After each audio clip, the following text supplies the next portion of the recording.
বাড়ি ফেরার দিন এরকম একটা ঘটনা ঘটবে ভাবিনি। হরে কৃষ্ণা, আমি ভক্তি and welcome back to my channel.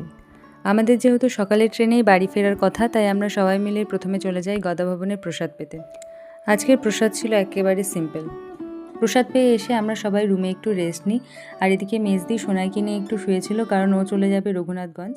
আমরা যখনই মায়াপুরে আসি সবাই মিলে যেহেতু একসাথে আসি, তাই আমাদের মধ্যে ঝগড়াঝাটি প্রচুর হয়, কিন্তু খুব আনন্দও করি। তাই যাওয়ার দিন সবারই কম বেশি মন খারাপ থাকে। বর্দি যেহেতু ইদানিং কাটোয়ায় থাকছে, তাই আমি সোনাইকে প্রায় সবসময় দেখতে পাই, কিন্তু মেজদি কাজের চাপে খুব একটা কাটোয়ায় আসতে পারে না, তাই ওর খুব মন খারাপ ছিল সোনাইকে ছেড়ে যেতে হচ্ছে বলে। এরপর মেজদি আর জামাইবাবু চলে যায় ওদের বিজনেসের কিছু জিনিস কিনতে, আর আমরা কিছু হালকা স্ন্যাক্স কিনে চলে আসি বিষ্ণুপ্রিয়া স্টেশনে। স্টেশনে এসে ট্রেনের জন্য অপেক্ষা করতে করতে দিব্যি আধ ঘন্টা কাটিয়ে দিলাম। তখনও ভাবিনি এরকম কিছু একটা হবে। আসলে সেদিন বিষ্ণুপ্রিয়া স্টেশনে ছিল খুব ভিড়, আর এই ভিড়ের মাঝেই মায়ের পার্স গেছে হারিয়ে। অনেক শখ করে জমানো টাকা যদি এভাবে হারিয়ে যায়, তাহলে মন খারাপ করাটাই স্বাভাবিক। যাই হোক, তো এই ছিল আজকের ভিডিও। আবার দেখা হচ্ছে নেক্সট ভিডিও।